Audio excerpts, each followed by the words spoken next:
Anak-anak, para orang muda, suster, bapak, ibu, saudara dan saudari yang dikasihi oleh Tuhan, selamat pagi.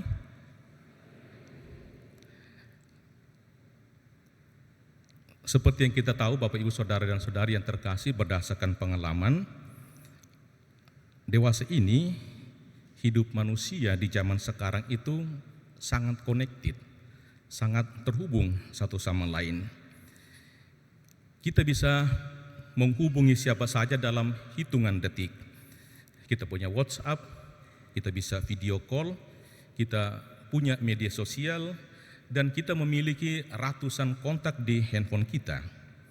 Tetapi anehnya, berdasarkan pengalaman, semakin banyak orang justru merasa kesepian. Banyak keluarga tinggal serumah, tetapi sesungguhnya mereka jarang sungguh-sungguh berbicara dari hati ke hati.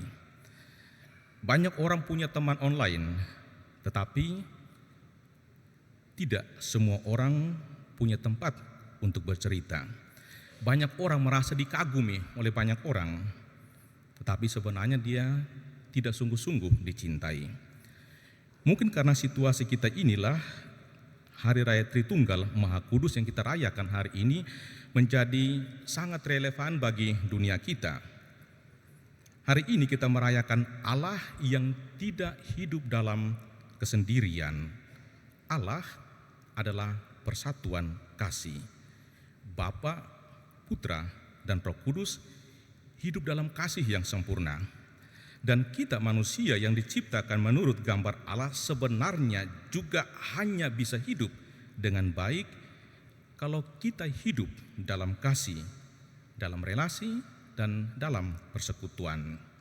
Bapak, ibu, saudara dan saudari yang dikasihi oleh Tuhan, kalau kita mendengar kata Allah Tritunggal yang Maha Kudus, mungkin banyak orang yang merasa bahwa ajaran ini sangat sulit. Bagaimana mungkin satu Allah tetapi tiga pribadi? Bagaimana mungkin tiga pribadi tetapi tetap satu Allah?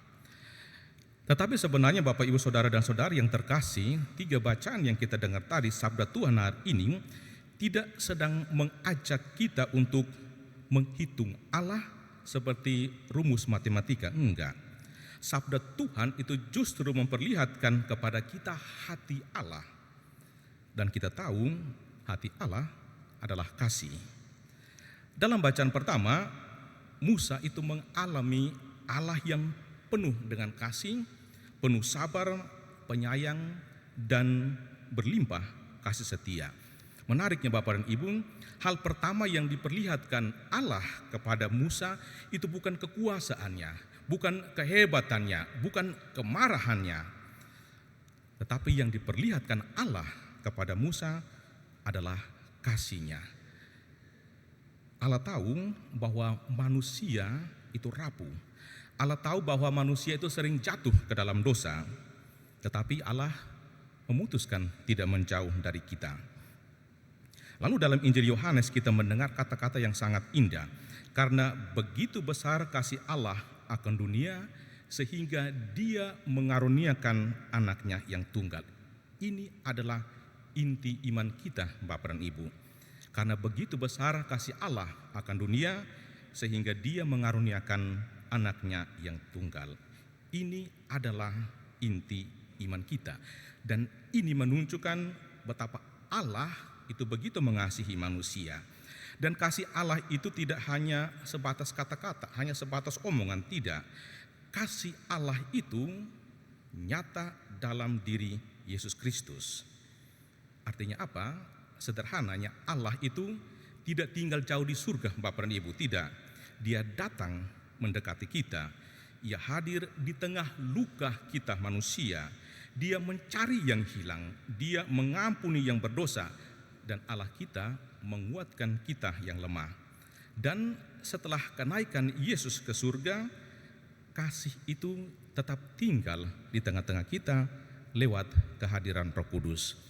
Karena itu Santo Paulus dalam bacaan kedua tadi, dia katakan kasih karunia Tuhan Yesus Kristus, kasih Allah dan persekutuan Roh Kudus menyertai kamu. Ini kata-kata yang indah, kata-kata yang luar biasa dari Rasul Paulus, Bapa adalah sumber kasih, Putra adalah kasih Allah yang datang menyelamatkan, dan Roh Kudus adalah kasih yang tinggal untuk mempersatukan kita. Jadi Tritunggal itu bukan pertama-tama teori yang rumit Bapak Ibu, enggak. Tritunggal adalah Allah yang terus mendekati manusia dengan kasih-Nya, dan ini luar biasa. Ada satu hal yang mungkin sering kita tidak sadari Bapak dan Ibu. Setiap kali kita membuat tanda salib, kita menyebut dalam nama Bapa dan Putra dan Roh Kudus, amin. Kapan kita lakukan itu? Umumnya saat bangun pagi, itu pun kalau kita masih ingat. Saat kita memulai hari, saat kita mulai bekerja, atau juga saat tidur, kalau kita nggak capek. Saat kita sakit, kita membuat tanda salib. Saat kita takut, bahkan saat menghadapi kematian. Biasanya kalau ada upacara pemakaman, romonya selalu katakan, pergilah memasuki kehidupan abadi dengan membawa tanda kemenangan Kristus dalam nama Bapa dan Putra dan Roh Kudus. Seolah-olah gereja ingin mengingatkan kita bahwa hidup kita semua itu dipeluk oleh kasih Allah Tritunggal. Maka hari raya Tritunggal Maha Kudus, Bapak Ibu Saudara dan Saudari yang terkasih, ini bukan hanya tentang memahami misteri Allah dengan pikiran kita, tidak, tetapi tentang mengalami kasih Allah dalam hidup kita. Dan kalau Allah sendiri adalah persekutuan kasih, maka kita semua dipanggil untuk hidup dalam kasih itu. Apa artinya? Keluarga-keluarga kita, keluarga Katolik seharusnya bukan tempat saling melukai, bukan Bapak dan Ibu, tetapi tempat di mana orang belajar mengampuni.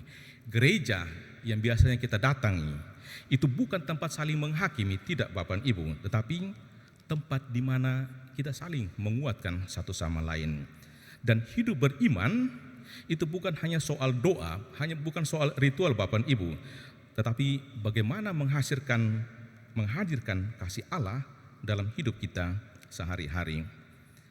Hari ini kita tahu bahwa dunia kita itu mudah terpecah. Dan sebabnya banyak, karena ego, karena kebencian, karena orang merasa dirinya paling benar di dalam hidup. Dan yang paling penting, karena kita sulit mengampuni satu sama lain. Tetapi Hari Raya Tritunggal Maha Kudus itu mengingatkan kita bahwa hidup ilahi itu justru adalah hidup yang saling memberi diri, saling mengasihi, dan saling mempersatukan. Maka setiap kali kita mengampuni orang lain, setiap kali kita membuka telinga kita untuk mendengarkan orang lain, setiap kali kita mengulurkan tangan untuk menolong orang lain, setiap kali kita menghibur orang lain, setiap kali kita membawa damai dan mengasihi dengan tulus, disitulah Bapak dan Ibu jangan pernah lupa wajah Allah Tritunggal yang Maha Kudus itu hadir. Semoga hari ini setelah pulang dari gereja ini, kita membawa satu keyakinan sederhana Bapak dan Ibu, bahwa saya dan Anda dicintai oleh Allah, dan saya serta kita semua dipanggil untuk menghadirkan kasih itu kepada sesama kita. Semoga Tuhan memberkati kita semua. Amin.